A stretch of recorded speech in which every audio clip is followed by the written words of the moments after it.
કથારે લાખણીઓ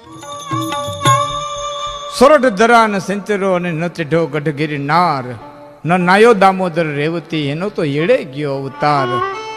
આવો ગરવો ગિરનાર આવી હોરઠની ધરતી જેના નમણા નર ને નાર. એ જુનાગઢની ધરતી ને ગરવો ગિરનાર યુગો યુગોથી ઊભો છે. હિમાલયનો જે દાદો કહેવાય, કોઈ જૂનો જોગંધર જટા પાથરીને હોતો હોય એવો યુગ જૂનો ગિરનાર, એ જૂનો ગઢ. અને જુનાગઢના એ ઉપરકોટની માથે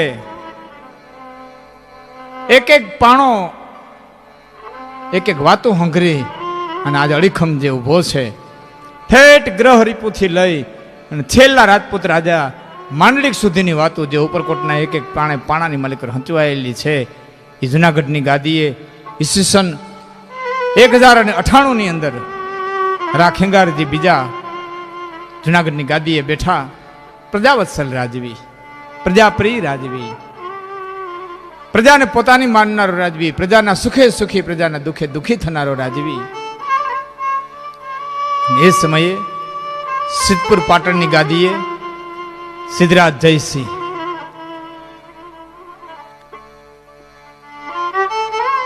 એ સોલંકીઓનો યુગ જે સુવર્ણ યુગ કહેવાનો, આવા યુગની અંદર જુનાગઢની ગાદીએ ખેંગાર, સિદ્ધપુર પાટણની ગાદીએ સિદ્ધરાજ જયસિંહ. અને એ સમયમાં જુનાગઢથી 3 કિલોમીટર ઉપર મજેવડી નામનું એક નાનકડું પંખીના માળા જેવું ગામ. અને આ મજેવડી ગામની માલિકો હળમત કુંભાર કરી અને કુંભાર રીએ આવેલ તો બહારથી. હળમત કુંભારની એક દીકરી રૂપના અંબાર સમી જેનું નામ રાણક દેવી. હળમત એનો પાલક પિતા હતો, એને મળેલી. જ્યારે રાણકનો જન્મ થયો ત્યારે જોશીઓ એમ જોશ જોયેલો કે આ જ્યાં જાહે ને ધનોત પનોત નીકળી જાય એટલે એમ કહેવાય છે કે પેટીમાં તણવી મૂકી હતી અને હળમત કુંભારને જડેલી. અને હળમત કુંભાર એ રાણક અતિશય રૂપાણા એને એનો પાલક પિતા એને લઈ અને ત્યાં મજેવડી ગામમાં રહેવા આવેલ. અને એ વખતમાં આવડી મોટી ક્યાંય ધર્મશાળાઓ નંબરે, આટલી ઉતરવાની ક્યાંય વ્યવસ્થા નંબરે, એટલે કોઈ પણ મુસાફર નીકળ્યો હોય એને રાત્રિ રોકાણ કરવું હોય તો કુંભારનું ઘર છે, પ્રજાપતિનું ઘર છે, એ ભગતનું ખોરડું કહેવાતું. અને ભગતના ખોરડે એને ઉતારો મળી જતો, એને ભોજન મળી જતું, એક ધર્મશાળા કહેવાતી. થોડાક બારોટું સિદ્ધપુર પાટણથી જુનાગઢની જાત્રાએ આવેલા હશે, વળતા હળમત કુંભારને ઘરે રાત રોકાણા હશે, રાણકને જોઈ હશે. અને સિદ્ધરાજ જયસિંહને જઈને પાટણ જઈ અને વાત કરી કે રાણી જોઈ 16 પણ રાણક જેવી એકેય નહીં. તારી હોળ રાણીઓ અમે જોઈ છે પણ રાણકના રૂપ પાસે તો બધી રાણીઓ પાણી ભરે એવું અથોક રૂપ કુદરતે દીધું છે. અને સિદ્ધરાજ જયસિંહ રાણકનું માગું નાખે છે. હળમત કુમાર હાય પાડે છે. એ હળમત કુમારે હા પાડી, સિદ્ધરાજ જયસિંહ માગું નાખ્યું. પછી તો સગાઈની તૈયારીઓ થઈ. એ વાત ફરતી જુનાગઢ રાખેંગારના કાને આવી. અને કંઈક કોઈ માણસોએ એ રાખેંગારને એમ કીધેલું કે આવું રતન સિદ્ધપુર પાટણ વયું જાય એ તો ખોટ કહેવાય. અને રાખેંગારે હળમત કુંભાર પાસે આવી અને રાણકના હાથની માગણી કરી. એટલે હળમત કુંભારે કીધું, બાપુ હું તો ગામનો નાનકડો એ કુંભાર, ધૂળ ખોદી અને પેટ ગુજરાન કરું અને સિદ્ધરાજનું માગું. ટૂંકમાં એ હળમત હા પાડે ન પાડે એની પરવા કર્યા વિના રાખેંગારજીએ રાણકદેવીનું હરણ કર્યું. જુનાગઢ આવી માંડવો નાખ્યો. આજ પણ એ રાણકદેવીના માંડવા તરીકે પ્રખ્યાત છે, જ્યાં રાખેંગાર રાણકની યારે ચોરીના 4 આંટા ફેર્યા. હેત પ્રીત બંધાણા. ધીમા સમયના વાણા વાતા ગયા. આ બાજુ સિદ્ધરાજ જયસિંહના માણસો આ રાણકનું હરણ થઈ ગયું. એ વખતે જ્યારે આવતા હતા સમૂર્તું લઈ, ઘરણા લઈ, અને યાત્રાળુએ વળતાને જવાબ દીધો કે હવે ધક્કો ખાવાની જરૂર નથી, એને તો રાખેંગાર હરણ કરી ગયા છે. જુનાગઢની માલિકો એના લગ્ન લેવાઈ ગયા છે અને પ્રજાએ એના લાડવા ખાધા છે, આનંદ ઉત્સવ ઉજવો છે, એના મિષ્ટાન જીમ્યા છે. સિદ્ધરાજ જયસિંહના કાને અવાજ આવ્યો, સિદ્ધરાજ જયસિંહના કાને સમાચાર આવ્યા અને કાળજાળ થયો. ભાઈ વિશાળ સૈન્ય લઈ અને જુનાગઢની માથે ચડાઈ કરવા તૈયાર થયો. અહીં સિદ્ધરાજને આવવું, અહીં સમયના વાણા વાઈ ગયા છે. રાણક દેવીના ઉદરથી બે દીકરાનો જન્મ થયો છે. મોટો માણેરો, નાનો દીકરો ડગાયચો. અને સિદ્ધરાજ જયસિંહ ચડાઈ લઈને આવે છે. સાંભળતા જુનાગઢના દરવાજા બંધ કરી દેવામાં આવ્યા. સિદ્ધરાજ જયસિંહની ફોજે પડાવ નાખ્યો છે. એક દી, બે દી, ત્રણ દી થતા થતા થતા અઠવાડિયા જતા પખવાડિયા જતા મહિના જતા ઋતુ જતા વરહ નીકળવા માંડી ગયા. એમ કહેવાય છે, ઇતિહાસ એમ લખે છે કે 12 વર્ષના વાણા વાઈ ગયા હતા તો સુધી જુનાગઢના ગઢની કાંકરી નખેરી થઈ ગઈ. 12 વર્ષ સૈન્ય જુનાગઢને ફરતું પડ્યું છે. પણ રાજ, સત્તા, ધન, દોલત એના મોહે જગતમાં ઘણાને ભ્રમિત કર્યા છે. ઘણાને નીતિ ચુકાવી છે, ઘણાની માનવતા મિટાવી છે. એવા તો હજારો દાખલાઓ ઇતિહાસ પુરાણી માલિકો પીડ્યા છે. રા ખેંગારના સગા ભાણેજ, એમ કહેવાય છે દેહડ અને વિહડ નામના બે ભાણેજો, અને એને બેને ખૂટ્યું. આ ભાઈ જુનાગઢની સત્તા તમારી અને રાણક અમારી. સિદ્ધરાજે એ બેન બોલાવીને કીધું કે જુનાગઢના દરવાજા ઉઘડાવી દે, હું જુનાગઢ જીતું, સત્તા તમારી અને રણક દેવી અમારી. એ બે ભાઈઓ આમ તો હગ્ગા ભાણેજ થતા, એ બે ભાઈઓનું ખૂટામણ થયું છે. કેમ દરવાજા ઉઘડાવવા એની વિચારણા કરે છે. અને એમાં એક દિવસ સમય આવી ગયો, ઈસવીસન 1014ની સાલ. જુનાગઢના મજડી દરવાજે આવી અને બે ભાઈ પોકાર કર્યો દરવાનોને કે દરવાજા ખોલો. કે કેમ? કે મારવાડથી અફણીની પોઠું આવી છે, બીજો સામાન આવ્યો છે, અંદર લેવો છે. આ તો વિશ્વાસ ઉભે હતા. તમામ દરવાનો જાણતા હતા કે સગા ભાણેજો છે. એ કળરળ કરતા જુનાગઢના જે દરવાજા ઉઘડ્યા અને સિદ્ધરાજના સૈન્યએ પ્રવેશ કર્યો. ભાઈ સામે જુનાગઢે સશક્ત લીધી, હોરઠના હાવજોએ સામે લડાઈ લીધી. પણ આ તો સમુદ્રને પાછો પાડે એવડું સૈન્ય સિદ્ધરાજ જયસિંહનું જુનાગઢે જીક ન ઝીલી. સિદ્ધરાજ જયસિંહ રાખેંગાર એ હામાં આવ્યા છે, તલવારોની બટાજટી બોલે છે. અને લડાઈની માલિકો રાખેંગારનું મસ્તક ધડથી જેથી જુદું થયું. રાણક દેવીને ખબર હતા એટલે રાણક દેવી પોતાના મેળના દરવાજા બંધ કરી અને બેસી ગયેલા. સિદ્ધરાજ જયસિંહ સાથે છે ને બે ભાણેજો આવીને કીધું, મામી દરવાજા ઉઘાડો, મામી દરવાજા ઉઘાડો, અમે સિદ્ધરાજ જયસિંહ નું મસ્તક લઈને આવ્યા છીએ. ખોટું બોલ્યા. અને કળર કરતા રાણક દેવીએ ગઢના દરવાજા ખોલ્યા તો હામો સિદ્ધરાજ જયસિંહ ખાડ ખાડ ખાડ ખાડ ખડ ખડ અટાસ્ય કરતો ઉભો છે. ભાઈ સતી ધ્રુજી ગઈ. રાણક દેવી ધ્રુજી ગયા. હે ખુટાલ ભાણેજુ, મામાનું ખાધું આટલી ખુટામણી કરી. રાણકને સમાચાર મળી ગયા રાખેંગારનું મૃત્યુ થયું છે. સિદ્ધરાજ ખડખાડ ખડખડ દાંત કાઢીને પાટણનો વૈભવ વર્ણવે છે. રાણક પાટણ હાલ, હોડો રાણીઓની માથે હું તને મારી પટરાણી બનાવીશ, તને મારી પટરાણી બનાવીશ, તો પાટણ હાલ. તેથી રાણક કહે છે કે બાળું પાટણ દેશ જ્યાં પાણી વીણ પૂરા મરે. બાળું પાટણ દેશ કે જ્યાં પાણી વીણ પૂરા મરે. મારો હરવો હોરઠ દેશ કે જ્યાં હાવદડા હેંદડ પીએ. હું તો બાળુનું પાટણ દેશ કે જ્યાં પાણી વીણ પૂરા મરે. સિદ્ધરાજ, હું પાટણ ન આવું, જુનાગઢના પાદરમાં સતી થઈ જાઉં, મને ખેંગારનું મસ્તક દે. પતિના મસ્તકને લઈને મારે સતી થવું છે. બે દીકરા ઉભેલા. નાના દીકરા ડગાયચાને ડોકે તલવાર મૂકી અને સિદ્ધરાજ જયસિંહે રાણકને મનાવવાની કોશિશ કરી, પણ સતી ડગી નહીં. એકની બે ન થઈ. એ દીકરાનું મસ્તક ધડથી જુદું થયું. મોટો દીકરો માણેરો દડ દડ દડ દડ આ દ્રશ્ય જોઈ અને રોવા મંડી ગયો. ત્યારે રાણકે કીધું તું કે માણેરા મત રોય, રાતી ન કર અખિયા, કુળને લાગે ખોટ, માણેરા મરતા માં ન સંભાળીએ. બેટા તું તો રાજપૂતનો દીકરો છો, તારાથી આહુડા ન પડાય, મરતા માને યાદ ન રખાય. સતી વિનંતી કરે છે હાથ જોડીને, સિદ્ધરાજ મારા પતિનું મસ્તક દે, કે મારા તંબુએ છે. આવો. એ રાણક દેવી તંબુએ જાય છે સિદ્ધરાજનું મસ્તક લેવા માટે થઈ. મસ્તક પડ્યું સિદ્ધરાજનું થાળની માલિકો. એમાં તંબુમાં પવન આવ્યો, ફરક ફરક ફરક, મસ્તકની મૂછમાંથી પવન એડ્યો, એ મૂછું ફરકી. રાણક દેવીએ જોઈને કીધું તું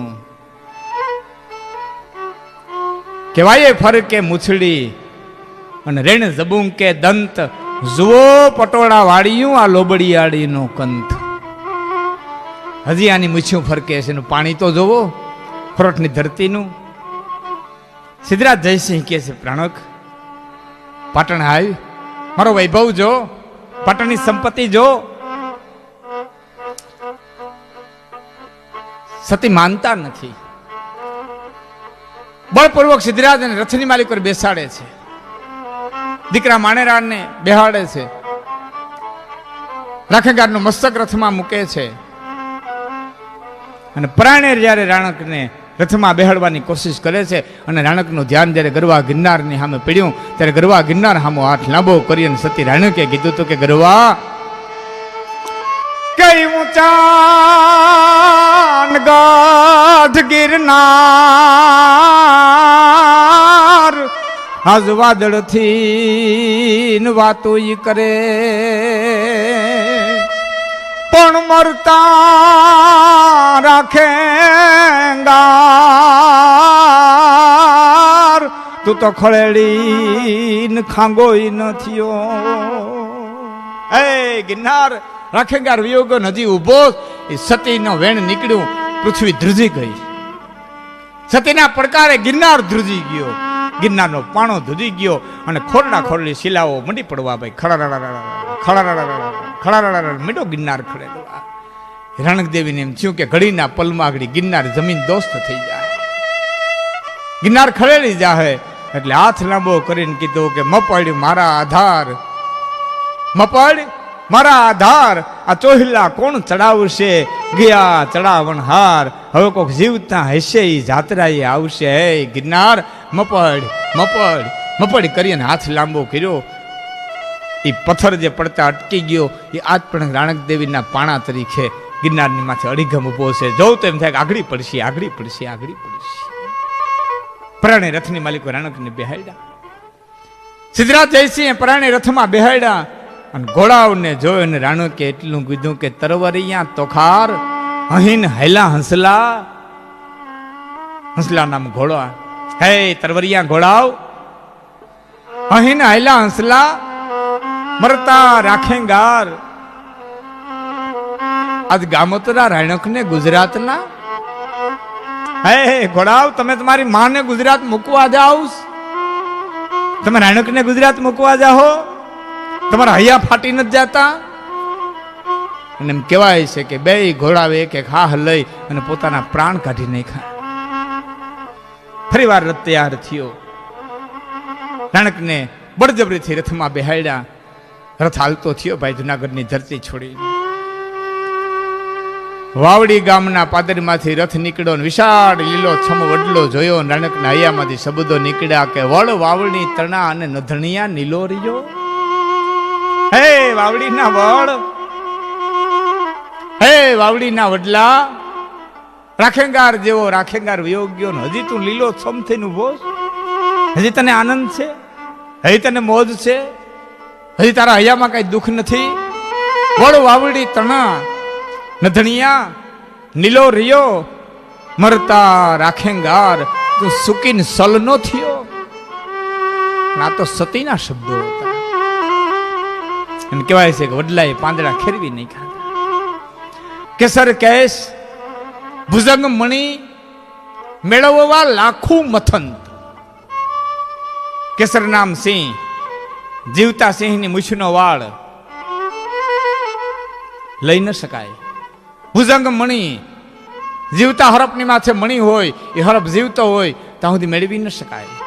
કેસર કેશ, ભુજંગ મણી મેળવવા લાખું મથન, પણ સતી સિયણ અને કૃપણ ધન એ તો મોવા હાથ. પણ સતી સ્ત્રીનું સતીત્વ અને લોભિયાનું ધન, આ ચાર તો મર્યા પછી હાથમાં આવે.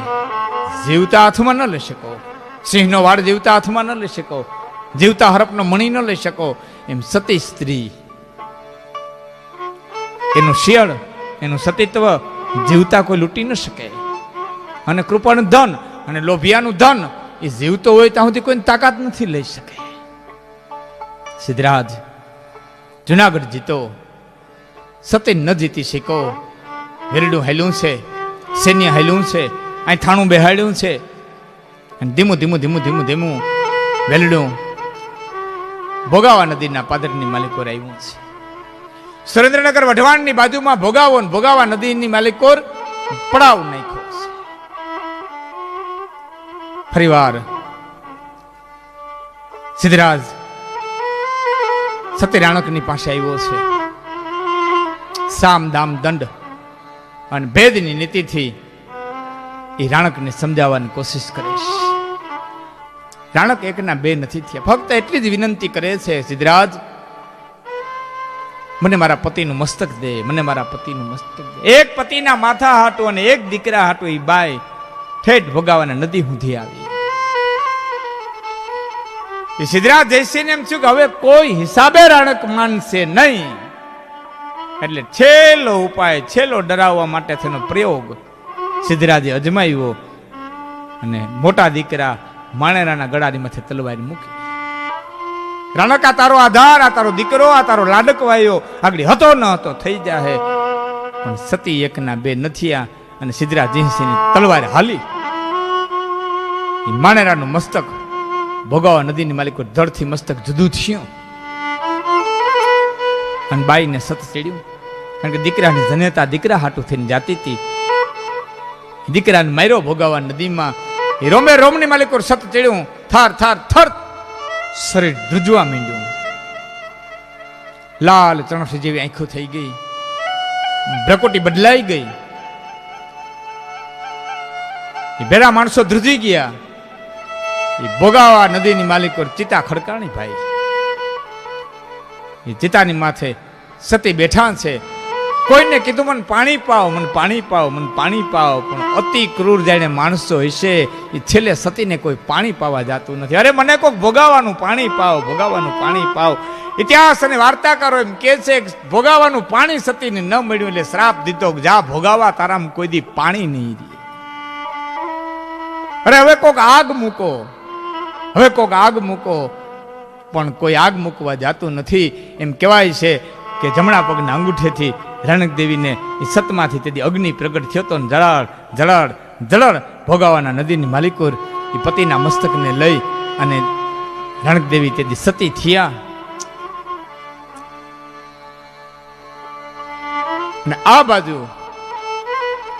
ખેંગારના રાણક દેવીને પરણો એ પેલાના રાણી એ જેઠવાના દીકરી હતા. એનાથી એક નવગણ નામનો દીકરો હતો અને લડાઈ થઈ ત્યારે મોસાળમાં હતો. એ મોસાળાને હાથવી રાખ્યો હતો. અને સોમરાજ નામનો એક એનો મંત્રી બહુ બુદ્ધિશાળી સિદ્ધરાજ જયસિંહ 10 વર્ષનો ગાળો ગયો હશે. અને સિદ્ધરાજ જયસિંહ જ્યારે માળવાની ચડાઈમાં ગયો એ લાગ જોઈ અને સોમરાજે પ્રજામાં બળવો તેથી કરાવ્યો હતો. પ્રજાને ઉશ્કેરી હતી. ધીમે ધીમે ધીમે ધીમે પ્રજાના કાનની માલિકો સિદ્ધરાજ જયસિંહ વિરુદ્ધ ઝેર રેડ્યું. અહીં પ્રજાનો બળવો થયો, પ્રજા ઉશ્કેરાણી. સિદ્ધરાજ જયસિંહના થાણા ઉપડાવ્યા અને સિદ્ધરાજ જયસિંહના થાણા ઉપડાવ્યા. જુનાગઢની ગાદીએ રાણા વંશને ફરીવાર નવગણને, રાણા દીકરા નવગણને જુનાગઢની ગાદીએ સ્થાપિત કર્યો. ઈસવીસન 1125માં એક ચોખવટ કરી દઉં. જુનાગઢની ગાદીએ ઘણા નવગણ થયા છે. જાહલનો ભાઈ નવગણ નહીં, ઈસવીસન 1025માં ગાદીએ બેઠો હતો. આ નવગણ ઈસવીસન 1125માં બરોબર 100 વર્ષનો ગાળો. અને એ સોમરાજ નામના મંત્રીએ એ નવગણને તેથી ગાદીએ બેહાડી અને જુનાગઢની માથે ફરીવાર રાણા વંશની સત્તા જમાવી હતી.